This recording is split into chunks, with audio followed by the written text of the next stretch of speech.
तो चलिए स्टूडेंट, आज हम बात करेंगे आपकी क्लास नंबर जो होगी वो होगी 4। किस में होगी? IoT, इंटरनेट ऑफ थिंग्स की क्लास नंबर 4 होगी। मोस्ट इंपॉर्टेंट टॉपिक होगा जो कवर करेंगे the physical design of local design और IoT fundamentals, blocks and communication, और जो भी चीज़ें इसमें होंगी वो हम इसमें डिस्कशन करेंगे। बेसिकली हम फिजिकल मॉडल जो है इसका उसके बारे में बात करेंगे।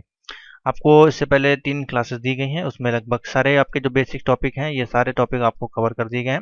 और ये सब एक ही ऐसे टॉपिक हैं लेकिन अलग अलग नंबर में आपको मिलते हैं। एक 8 नंबर का दे देगा और एक 7 नंबर में दे देगा। लगभग सब में सेम ही चीज़ें आपको लिखनी होती हैं, ठीक है। उसके बारे में एक्सप्लेन करना होता है।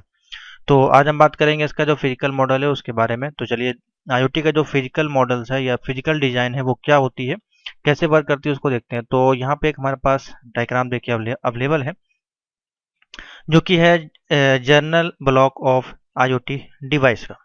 तो सबसे पहले थोड़ा सा समझ लेते हैं कि आपका जो फिजिकल है वो बेसिकली होता क्या है, ठीक है। उसके बाद इसमें इंटरनेट ऑफ थिंग्स क्या होता है, यानी कि IoT में थिंग्स क्या होता है, इसके लिए हम चलते हैं आपको नोटपैड पे ले चलते हैं और यहाँ पे आप हेडिंग डाल लें। अगर आप नोट बना रहे हैं तो आपके लिए बेस्ट ऑप्शन यहाँ पे रहेगा। तो फिजिकल डिज़ाइन बेसिकली है क्या? PHY फिजिकल डिज़ाइन वही है जो आपका IoT, जैसे कि मान लीजिए कोई भी एक डिवाइस है उसके अंदर के जो भी पार्ट लगे हुए हैं वो कैसे कनेक्टेड हैं, इनपुट आउटपुट या सेंसर जो भी चीज़ लगे हैं वो उसका फिजिकल मॉडल कहलाता है, ठीक। कैसे वो वर्क कर रहा है। तो देखिए, IoT का जो फिजिकल डिज़ाइन है वो आपके जो भी प्रोटोकॉल्स होते हैं उसके बिहाफ पे वो काम करता है, ठीक है। तो जो भी उसके प्रोटोकॉल है, जैसे कि कोई भी डिवाइस है उसके अलग सभी के अलग अलग प्रोटोकॉल्स होते हैं। मान लीजिए कोई आपका ओवन है या फिर आपका वॉशिंग मशीन है, सबके अलग अलग प्रोटोकॉल्स होंगे। आपकी वॉशिंग मशीन अगर देखें एग्जांपल के तौर पे तो यहाँ पे इस प्रकार से होती है। यहाँ पे कुछ बटन्स होते हैं, ठीक है। कुछ ऑटोमेटिक होती हैं, कुछ फुल्ली ऑटोमेटिक्स होती हैं, जिसपे आप जैसे उसमें आप वॉशिंग के लिए कपड़े वगैरह डालते हैं और टाइमिंग को सेट करने के बाद ऑटोमेटिकली वो बंद हो जाती है। तो ये सारी जो डिवाइसेस हैं किस पे चलती हैं? IoT पे चलती हैं। और इसके अंदर का जो फिजिकल मॉडल है वो अलग अलग हो सकता है, ठीक है। और जो भी यहाँ पे नोड्स या डिवाइसेस जिनकी एक विशिष्ट पहचान की जाती है उसको हम रिमोट सेंसिंग या फिर एक्वेटिंग या फिर क्षमताओं के आधार पर प्रदर्शित यहाँ पे हम कर सकते हैं, ठीक है। तो IoT का जो प्रोटोकॉल है वो इंटरनेट पर या फिर क्लाउड सर्वर के बीच स्थापित करने में हमको मदद करता है, ठीक है। सिंपल सा है। उसके बाद देख लेते हैं, इसमें एक टॉपिक आता है IoT जो है। IoT में जो थिंग्स होता है, इंटरनेट ऑफ थिंग्स, उसमें थिंग्स का क्या मतलब होता है? IoT में जो थिंग्स होता है उसका बेसिकली मतलब क्या होता है? THINGS, ये भी आपको पता होना चाहिए। तो सिंपल समझ ले, जो IoT के जो भी उपकरणों को हम यूज़ करते हैं बेसिकली, ठीक है, तो उसमें अलग अलग एप्लीकेशंस के कुछ भाग होते हैं। जैसे कि IoT में डिवाइसेस की बात करें तो उसमें सेंसिंग डिवाइसेस होती हैं, स्मार्ट वॉचेस, स्मार्ट इलेक्ट्रॉनिक उपकरण या फिर वेबरेबल सेंसर होते हैं। ऑटोमोबाइल या इंडस्ट्रियल मशीनें जो होती हैं उन सभी का जो प्रारूप होता है वो एक दूसरे डेटा को एनालिटिक करके सिस्टम द्वारा संचालित किया जाता है। उसी को हम यहाँ पे क्या कहते हैं? थिंग्स के रूप में देखते हैं, ठीक है। तो अगर आप नोट बना रहे हैं तो उसको जरूर नोट कर ले। अब डायग्राम पे आते हैं, इसको थोड़ा समझ लेते हैं। देखिए, जो फिजिकल प्रोग्राम होगा किसी भी IoT डिवाइस का उसमें अलग अलग किस प्रकार से काम करेगा। तो उसमें कनेक्टिविटी का सिस्टम हो सकता है, प्रोसेसर हो सकता है, ऑडियो वीडियो इंटरफेस हो सकता है, या फिर सेंसर्स का एक्चुएटर्स या एक्सेट्रा चीज़ें ऐड की जा सकती हैं, या मेमोरी यूनिट होगा, या ग्राफिक्स या फिर स्टोरेज यूनिट हो सकता है। अलग अलग डिवाइस का अलग अलग फिजिकल डायग्राम यहाँ पे बनेगा। तो ये बेसिक जनरल ब्लॉक डायग्राम है जिसमें कि सारी चीज़ें कनेक्टेड हैं, ठीक है। अगर ये आपको एक कंप्यूटर पर्पस आप कह सकते हैं, जिसमें कि प्रोसेसर है जिससे कि वो प्रोसेसिंग करेगा। अगर हमको उसको किसी से क्लाउड बेड या इंटरनेट से कनेक्टिविटी चाहिए होगी तो उसमें हमको USB होस्ट या फिर RJ45 ईथरनेट कनेक्टिविटी का ऑप्शन अवेलेबल होगा। मेमोरी के लिए उसमें रैम मैनेजमेंट सिस्टम होगा जिसमें कि अलग अलग प्रकार की DDR1, DDR2, 3 अलग अलग मेमोरी आपकी इसमें सपोर्टेबल होंगी। उसके बाद ग्राफिक के लिए हमको GPU यानी ग्राफिकल यूजर इंटरफेस मिलेगा। CPU प्रोसेसर के लिए होगा। ऑडियो वीडियो इंटरफेस कट करना है तो वहाँ पे HDMI या 3.5mm का जैक या फिर RCA वीडियो कनेक्टर इसमें हमको मिलेगा। स्टोरेज के लिए हमारे पास SDMMC या फिर HDIO या फिर HD कुछ भी हम यहाँ पे यूज़ कर सकते हैं, या फिर अदर पेन ड्राइव वगैरह के लिए जो भी पोर्ट्स अवेलेबल होते हैं वो हमको इसमें दिखते हैं। IoT के इंटरफेस सेंसर की बात करें तो UART, SPI, Y2C या फिर CAN तमाम तरह के सेंसर इसमें हम यूज़ करेंगे, ठीक है। तो एक डिवाइस जो IoT के डिवाइस या फिर वायर्ड और या फिर वायरलेस दोनों ही डिवाइस कनेक्शन के लिए इसमें हम यूज़ कर सकते हैं। ठीक है, इंटरनेट की जो कनेक्टिविटी होती है उसमें हम इसको यूज़ कर सकते हैं, या फिर मेमोरी का जो भी स्टोरेज है उसका इंटरफेस हमको मिलता है, ऑडियो वीडियो का इंटरफेस मिलता है। ठीक है, तो ये सारी चीज़ें इसमें हमको देखने को मिलती हैं इसके फिजिकल मॉडल इंटरफेस में। समझ में आ गया? तो चलिए आगे चलते हैं। इसमें लेयर ऑफ प्रोटोकॉल, ये एक इंपॉर्टेंट टॉपिक होगा। ठीक है, इसमें काफ़ी सारी लेयर्स आपकी जो है कनेक्टेड होती हैं। बेसिकली हम इसमें 7 लेयर को ही कनेक्टेड कर सकते हैं, जो कि हमारी OSI मॉडल लेयर होती हैं, उसको हम नेक्स्ट टॉपिक में कवर करेंगे।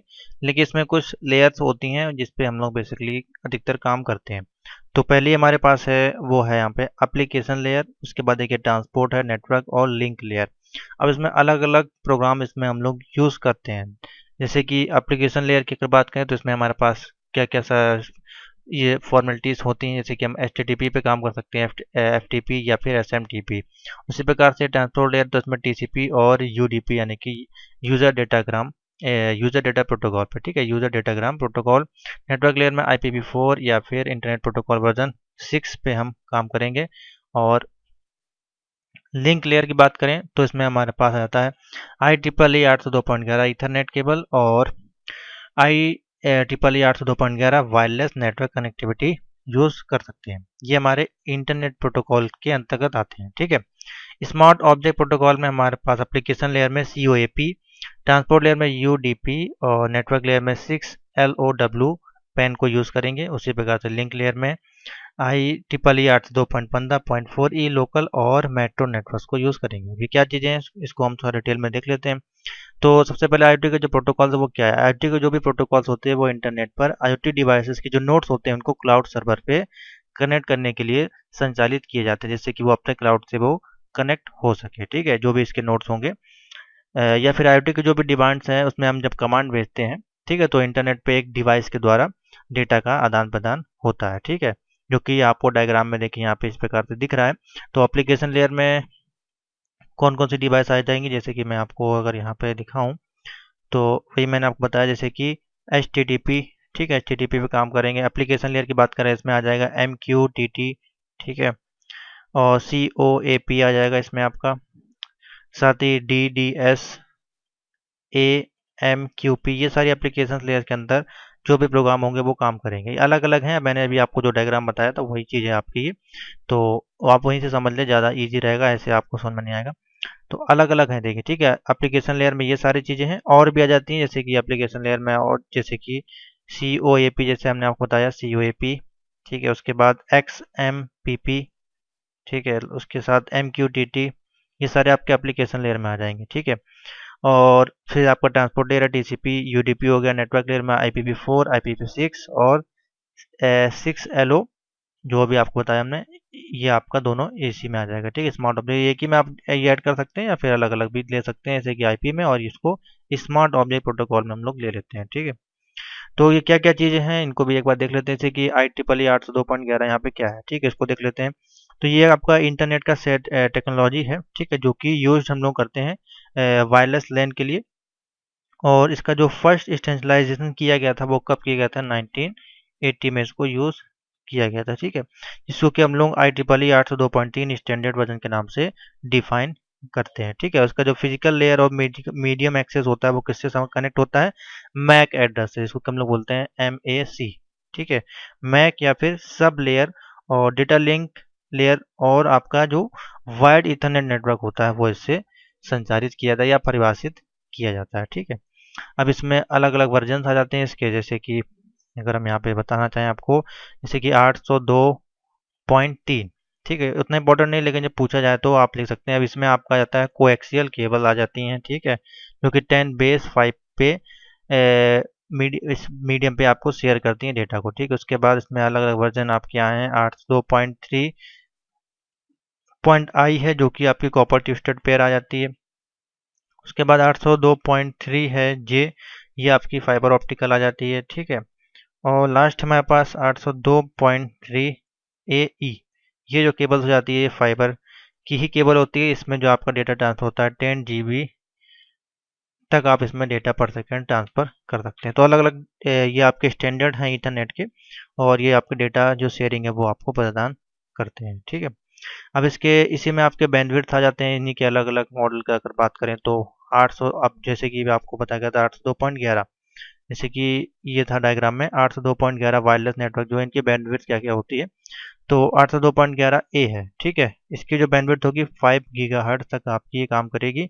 उसके बाद है यहाँ पे 802.11 बी और 11 जी, ठीक है, दोनों सेम मॉडल हैं। ये 2.4 गीगाहर्ट्ज पे बैंडविड्थ पे काम करेंगे। उसके बाद है 802.11 एन है, ये 2.4 से लेके 5 गीगाहर्ट्ज। उसके बाद ए सी है इसी में, वो आपके 5 गीगाहर्ट्ज हो जाएगा। और ए डी है इसी में 802.8 डी, ये आपके 60 हर्ट्ज पे काम करेगा, ठीक है। तो इस प्रकार से काम करता है और इस पे जो भी डेटा रेट होता है वो 1 एमबीपीएस से लेकर 6 एमबीपीएस तक आप इसमें डेटा ट्रांसफर कर सकते हैं किसी भी आईओटी डिवाइसेस के माध्यम से नेटवर्क कनेक्टिविटी में, ठीक है। तो ये हैं सबके अलग अलग मॉडल्स हैं, वो इसमें आपके स्टैंडर्ड के अनुसार समझाए गए हैं। इसको आप ज़रूर नोट कर लें क्योंकि ये पूछा जाएगा आपका, ठीक है।